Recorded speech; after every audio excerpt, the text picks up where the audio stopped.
Hello and welcome to the ID Talk podcast. I'm Fine Biometrics Editor-in-Chief, Alex Perala. Hi, and I'm Tony Bationis, the Communications Director and Staff Writer for Fine Biometrics. So Tony, I have to say I think that the defense sector is one of the more interesting application areas of biometrics, and I kind of wish we covered it more, but I guess they don't send out press releases for every single deployment. Yeah, I agree. I think there's a lot of really interesting stuff in there to cover, and I look forward to doing so. Yeah, well, to that end, we should get a little bit of a glimpse into what's going on in biometric defense, thanks to our guest today. Tony Lo Brutto is the EVP of Identification and Biometric Solutions for North America at Thales. Thales is obviously a major vendor, a global vendor of biometric tech, and sure enough, they are involved in the defense sector. So let's get to it. Let's do it.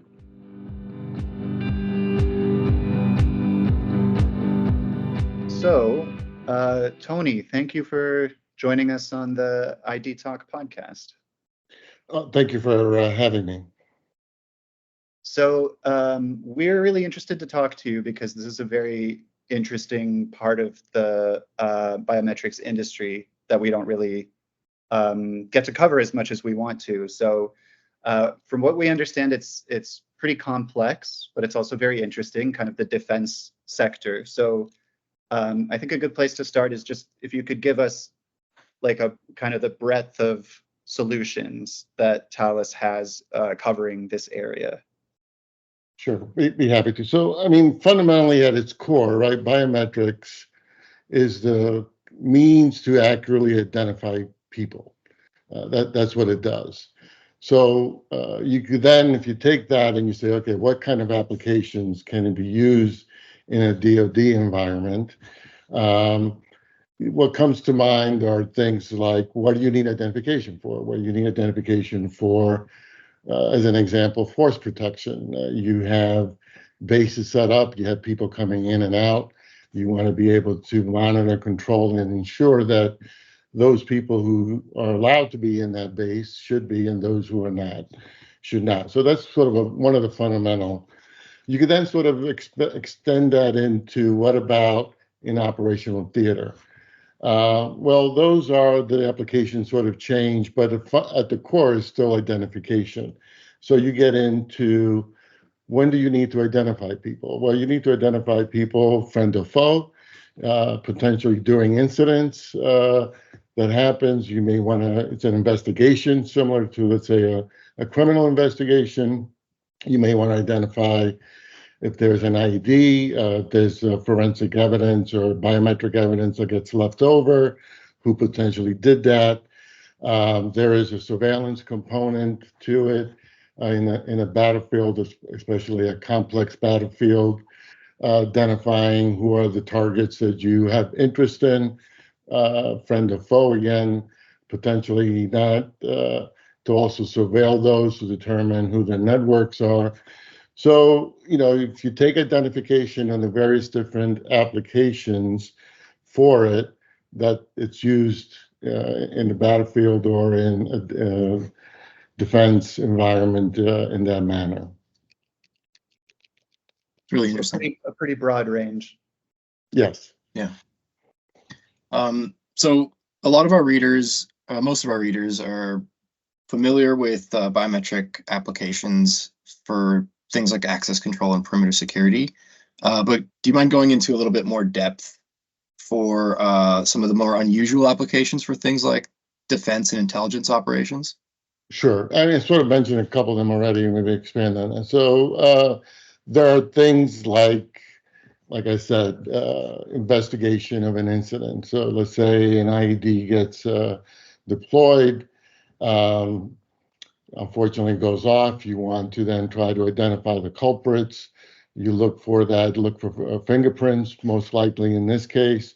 You may be looking at TV cameras around the area for images, and then you use that information to try to identify who the culprit was. So that's sort of one application. There are applications associated. We've talked, we've heard a lot, unfortunately, since 9/11 about high value people that the government wants to have access to or eliminated. Let's be clear, sometimes it's that. Making sure that that person is identified properly before any action is being taken biometrics can be very helpful in making that positive identification. Also, as more and more battlefields are asymmetrical, where you're in a populated area, you're not quite sure who's who, because not like they're wearing uniforms.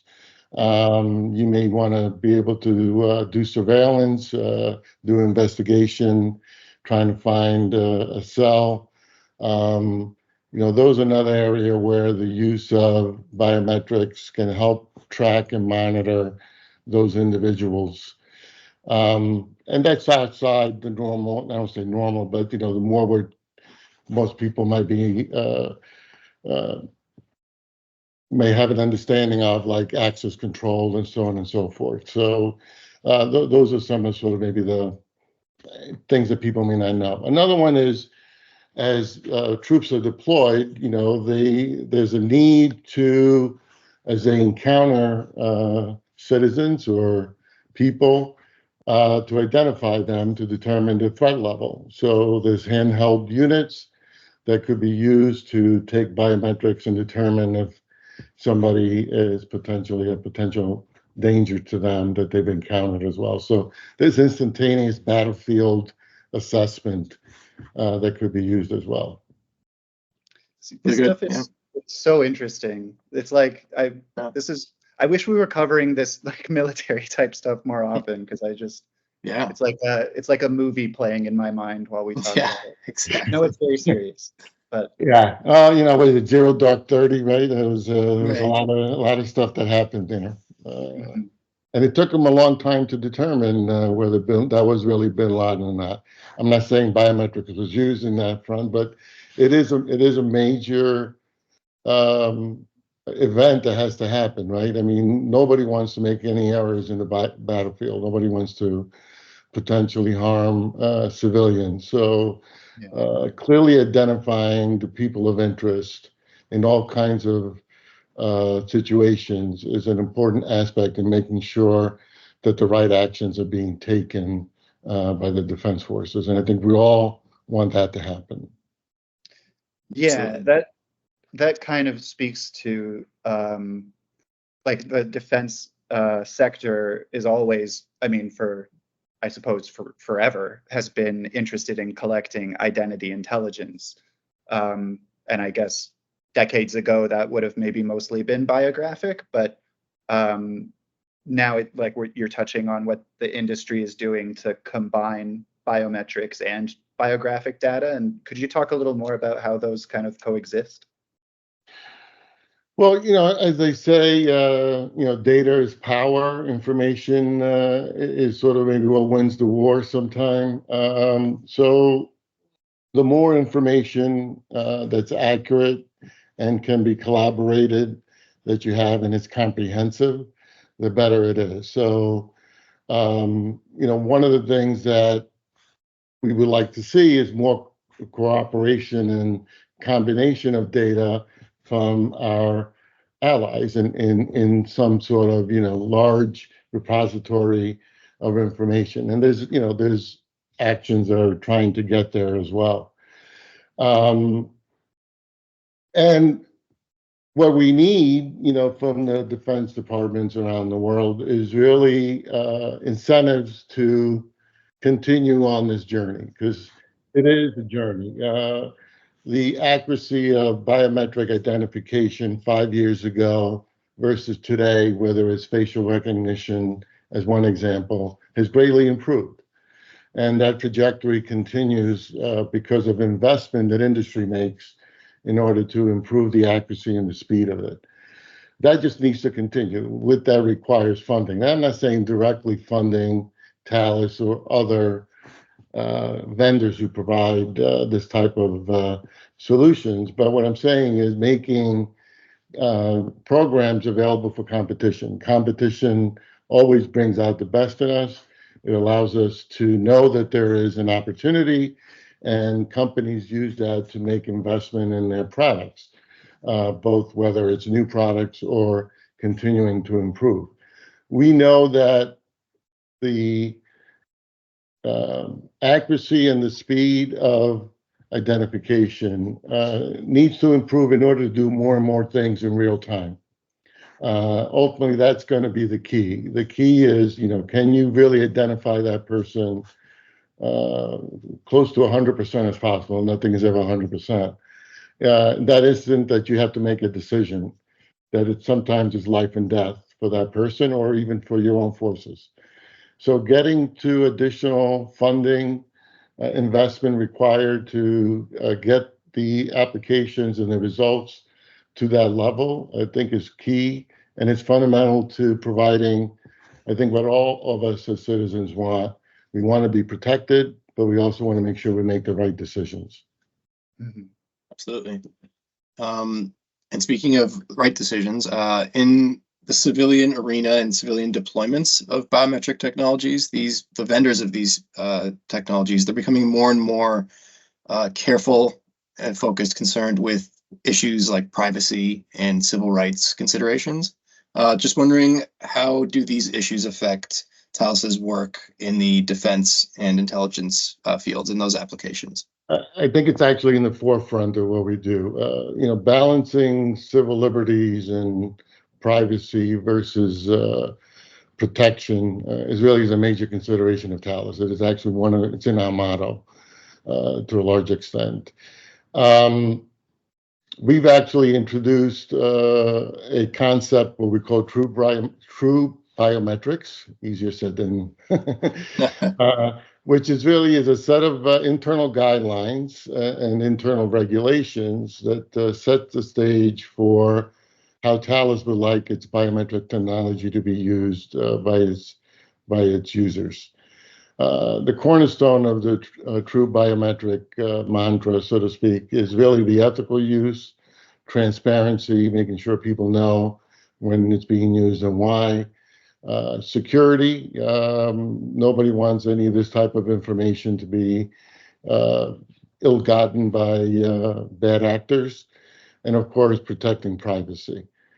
Now, there's a difference between a civilian use versus a DoD use, right? In the U.S., we have a constitution that protects us. Here in the U.S., we have certain laws and expectation on privacy and civil liberties, versus a battlefield it's under different regulations and different laws. So I don't want to, there is a difference. You're not as worried maybe in privacy in a battlefield where security and protection are overriding what you're trying to do versus, somewhere here in the U.S. in a mall, let's say, where you don't want to necessarily do widespread surveillance of people and identification. So, we do try to balance that.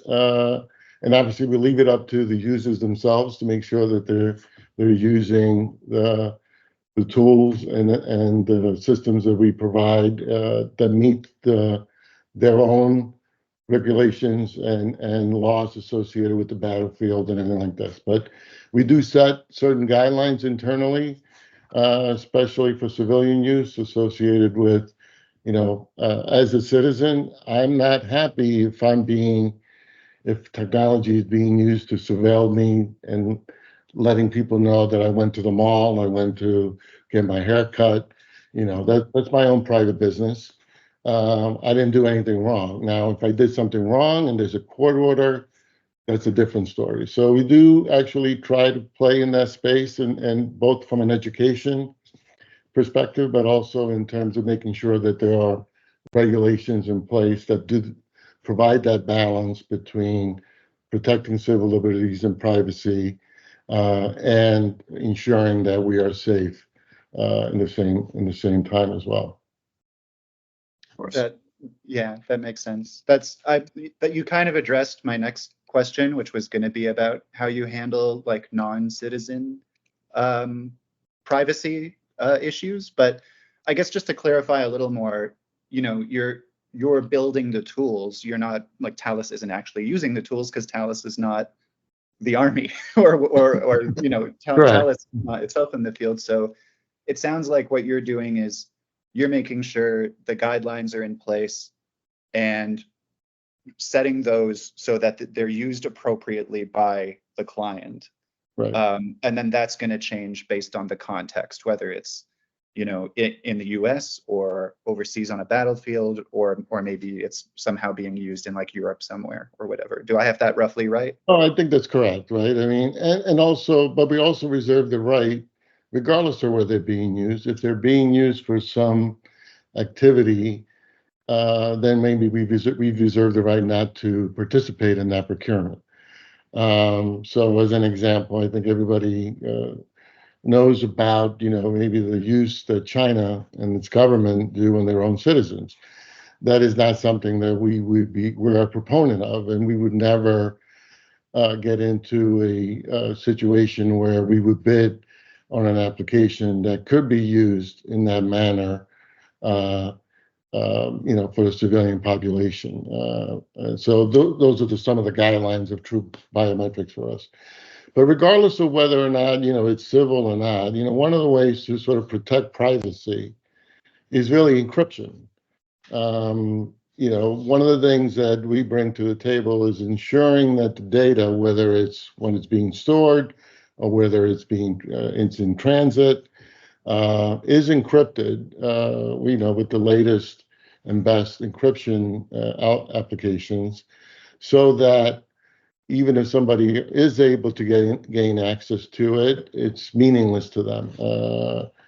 And so that cuts across regardless of the application. That is one of the core principles of true biometrics. Is the encryption, to me, is synonymous with ensuring privacy and ensuring privacy mostly. So again, it's a core application that gets used to it.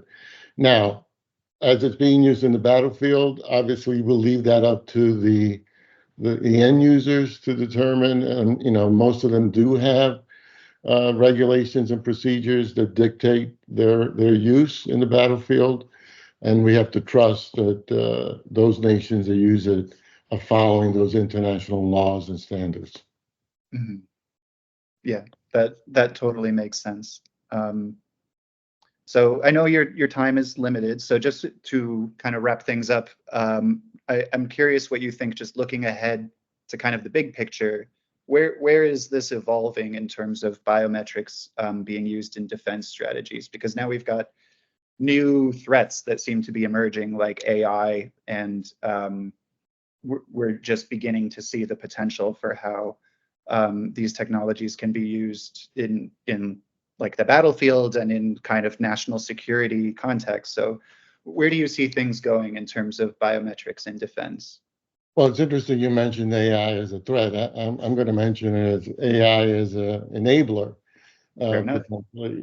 because the attributes of biometrics, sort of to start, go back to where we started, is really to accurately identify people, and accurately and as soon as possible, right? Speed and accuracy tend to be the two things. And we do see not necessarily a game changer, but an incremental improvement in utilizing AI to better, are you going to use the word train, the biometric systems to improve its accuracy and improve the speed. And what I mean by speed, it's not just how long it takes to identify somebody, but in utilizing AI to look for patterns, look for outliers, look for situations that maybe a human looking at it may take much longer to do. So looking at the situational awareness based on the various information that you have, again, identifying the people accurately and making some predictions on is this potential threat that's coming up or not. So I see, yes, AI, it's a double-edged sword. There are activities that I think we've all seen. I think the Pope wearing a hat is one thing that comes to mind. It's given that it's Easter season, that's what comes to mind. But it's also in identifying those times that AI is being used to spoof potentially, right?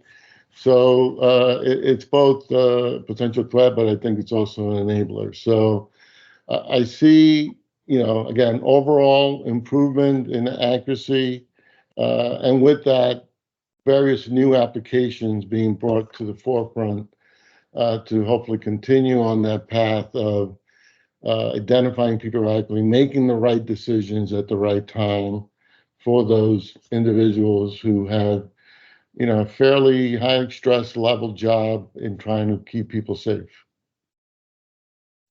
That's a great answer. As always, the tools can strike both ways. So Yes, let's be the good guys. But yeah, this was great. As I kept saying, this is such an interesting topic. So thank you so much for coming on the podcast and talking with us today. Really appreciate it. Thank you very much. Thank you for giving me the opportunity to address this. Thank you, guys. Thank you, Tony.